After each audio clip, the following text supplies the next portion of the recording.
That's a great place to start. Are you answering the phone? Are you calling people back? When my team is taking the time to listen to the calls, they're having the conversations and leading these conversations on behalf of their partners. Hey, did you know it sounds like your team is struggling to overcome some price obstacles? But there's a lot of business owners, like you said, are disconnected from the actual sales process. They might look at their revenue numbers and they might think, oh man, like this isn't working. We're not shooting a rocket into outer space here, folks. Let's get these basics down. Welcome to the Bug Bucks Podcast, a podcast designed to help you become a bug money millionaire.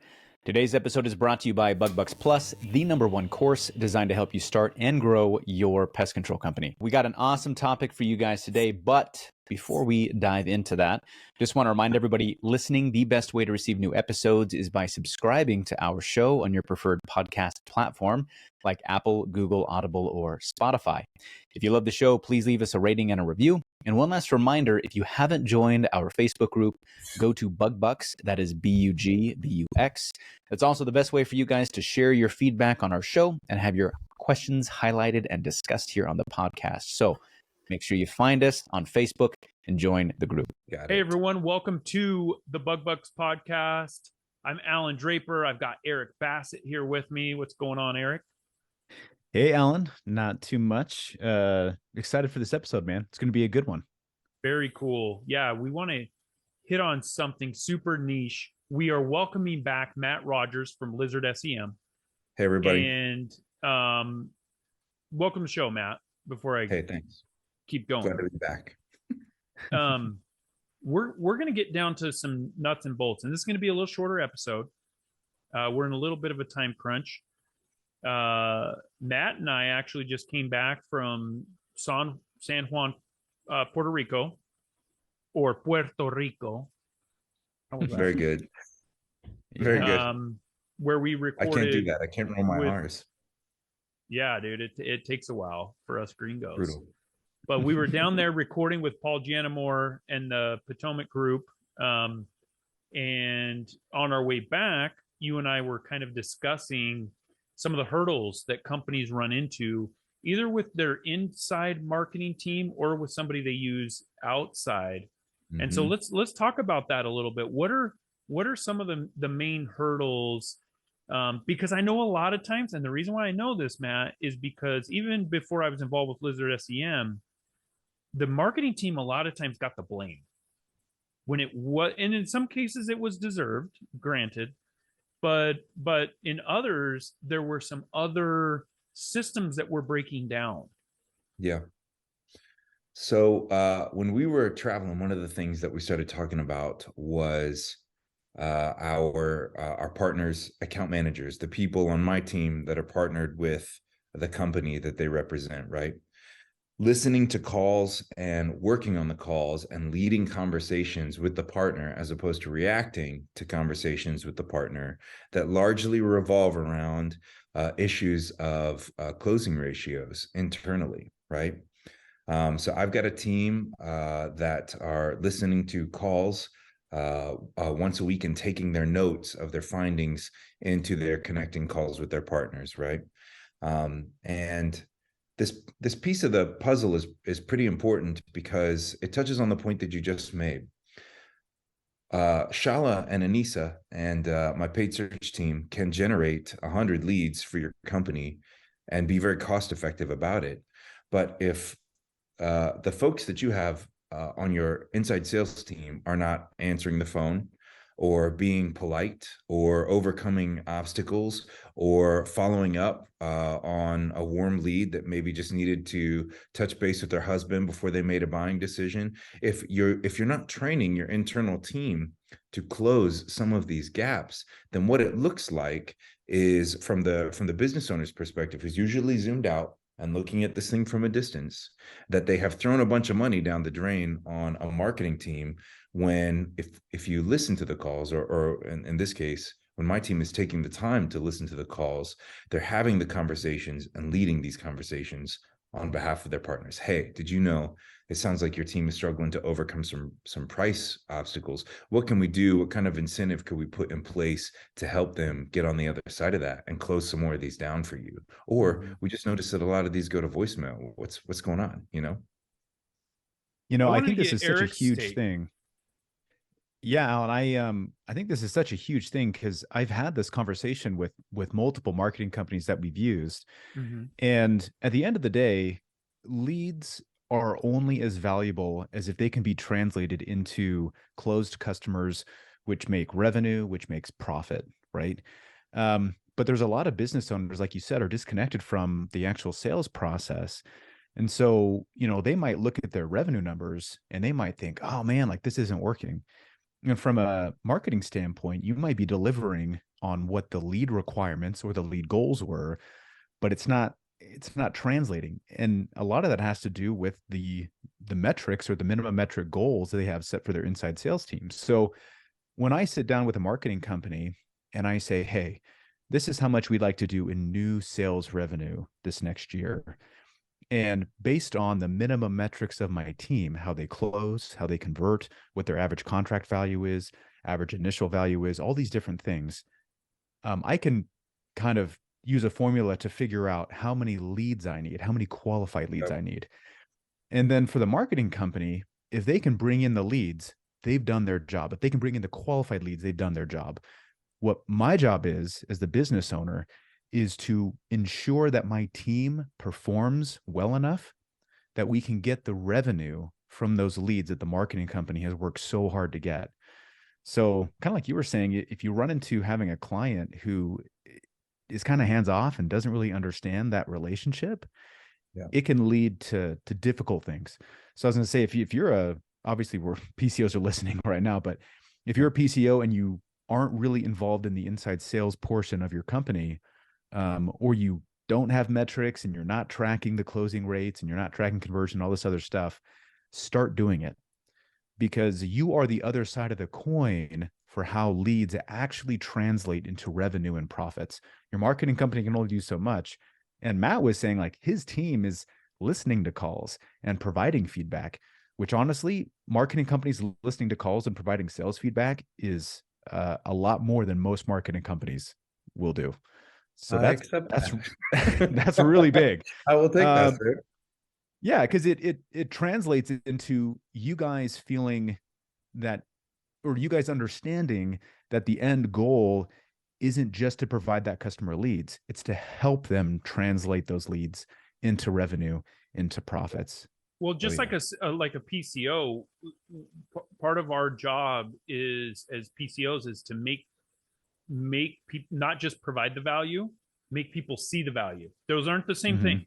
Those aren't the same thing, and that's one of our jobs. I wanted to hand it back to Matt, but real quick, I wanted to simplify what Eric was saying because he's 100% right. You need to track your data, and I'm going to break it down and simplify it. If you know the number of leads that you're getting, and you know kind of some basic metric, maybe a cost per lead, right? Because it's not okay, number of leads, that's the end all be all. It's not. It depends on what you're paying for them. And then you track 2 more metrics. It solves the problem. 1, you track your close rate. 2, you track your service rate. How many of booked services are actually getting done? I'm going to share a real quick story, hand it back to Matt. I had a technician years ago, and what he was doing is he was going to the customer and on an initial service, and he was telling the customer that they were paying way too much for their service because we quoted them too high, and then they would cancel and he wouldn't do it. But it took us a long time to find out because we weren't tracking the service rate.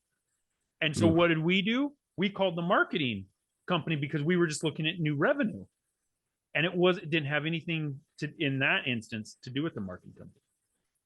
That's interesting.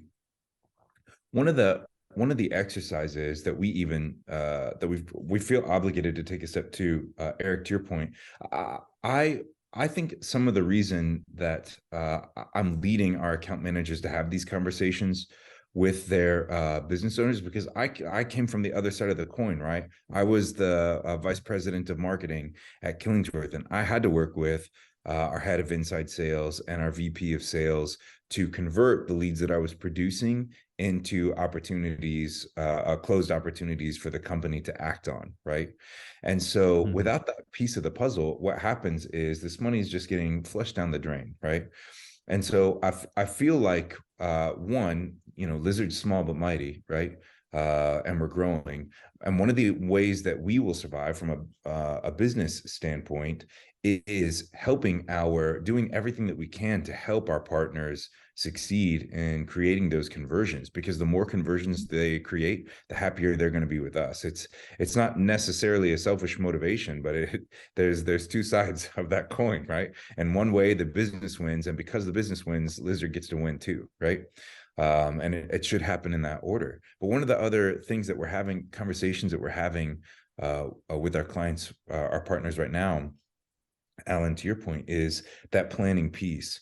We've taken a couple of hours with a handful of our partners to help them determine what their closing ratio is and understand what their budget was in 2022, now that we're closing out 2022. And now that we know what they want to grow to in the following year, we add that gross revenue. Let's say they want to put on another $1 million, right?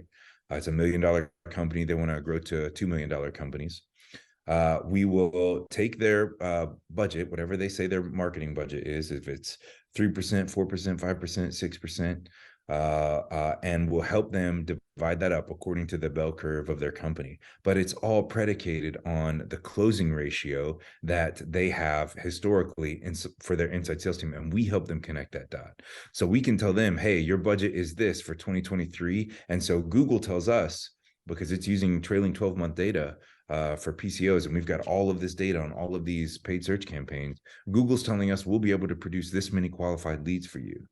If you're telling me that your closing ratio is 40%, 50%, that means that you will put this many leads onto your schedule. And if those lead values are $450, $500, $600, that means you should be adding this much revenue to your bottom line next year, according to your conversion ratio, which is the most pivotal piece. And that has nothing to do with your digital marketing company, right? Nothing. We can't close the lead down for our partners, right? We can do everything that we can to give them the most underhanded throw possible, the slowest, most underhanded throw possible, but they still got to swing the bat and they still got to hit it. So they take that closing ratio and they can see how much money they're adding onto their top line next year with a 3%, 4%, 5%, or 6% digital marketing budget. That's an exercise we've been going through with our partners to kind of give them a hand. I know this probably sounds like a fire hose of information to some PCOs. Maybe you haven't really been big into doing the projections for your performance next year when it comes to how many leads that you're going to get or how much revenue you're going to generate. But I promise you, if you are using a marketing company, or even if you're not, the conversation that Matt is talking about is crucial to setting expectations and having goals and actually hitting some of those numbers that you're talking about. Because I've had conversations before with PCOs where I'll say, hey, how much new sales revenue do you want to generate in this next year? And they'll just throw out a number, whatever number sounds good, right? And I'll kind of remind them, hey, so in order to generate that number, and I figure out what your revenue per lead number is, so I know what you could probably generate from your company, from your inside sales team, we still have to be able to get that many qualified leads out of your market, right? Yeah. Even if I can get that many qualified leads, I have to trust that your inside sales team can actually close and perform to the level where that revenue can be seen, right? Yeah. Yeah. And it's this whole conversation is really the nuts and bolts, like Allan was saying in the beginning of the episode. It's the nuts and bolts of the relationship between a marketing company and a client. Yeah. Right. So if you're not having those conversations already, start having them. If you don't know how to have the conversation, reach out to Matt, reach out to me, reach out to Allan. We can give you some really easy questions to ask your marketing company to start having those conversations so you can start hitting the goals you want to. Oh, for sure. When you miss those goals, Eric, to your point, it's always for one of two things. Okay. You set up your goals for 2023 and they're rooted in the historical metrics that you've aggregated as a business in 2022. Okay. Can't be pie in the sky. Can't just make something up. Okay. Yep. If you've done that work, right, and January comes and you are under your goal, it comes down to one of two things. Your digital marketing company is not giving you underhand throws, right? Or Mhm. your inside sales team is struggling to close them down, right? Yep. And those are easy things to get into. When you know that and you kind of reconcile that in your mind, you know that I've got to have two conversations. My first February conversation with my digital marketing company, guys, this is what I'm seeing. You said we were going to be able to produce this, and this is how far we got. So talk to me from your perspective about what's going on. And then you get into the weeds of your inside sales team, and you take a second and listen to those calls. I hope your digital marketing company is doing that for you. But if they don't, I mean, it's your business, right? You know, you got to get your hands dirty sometimes. Take a second, listen to those calls and see what's going on.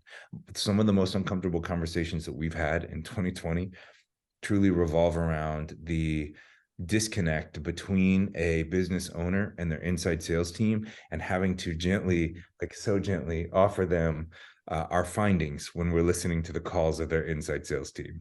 You know, like I remember this one client, a partner in particular, where I was like, okay, this inside salesperson is using a lot of 4-letter words that On the may not calls? be that may not be the best way to close a lead down, right? Or we're noticing, you know, on a much more PG and more practical, we're noticing a lot of calls are going to voicemail. That means maybe you don't have enough butts in the seats, right? See, and that's the thing, is that pest control, it's a buy now industry in a lot of cases. Right. They're going to move on. If they see spiders, they see ants, they see wasps, whatever, hornets, whatever, those types of things. If it's a huge termite job or whatever, or bed bug, they may spend some more time shopping, but they're going to make a decision in maybe a phone call or two. And if you don't answer the phone, they're moving then on. That's a great place to start. Yeah. Are you answering the phone? Are you calling people back?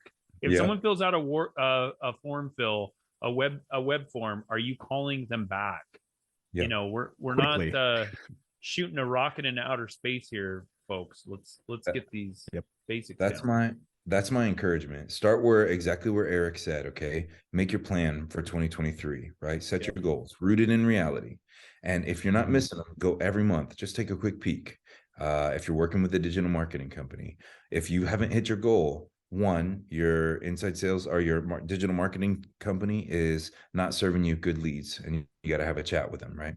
Two, your inside sales team is struggling to close the leads. Maybe they don't know how to overcome obstacles. Maybe you hired this person, or it's a family member that's jumping in, or whatever. I know how it is when you're starting out, right?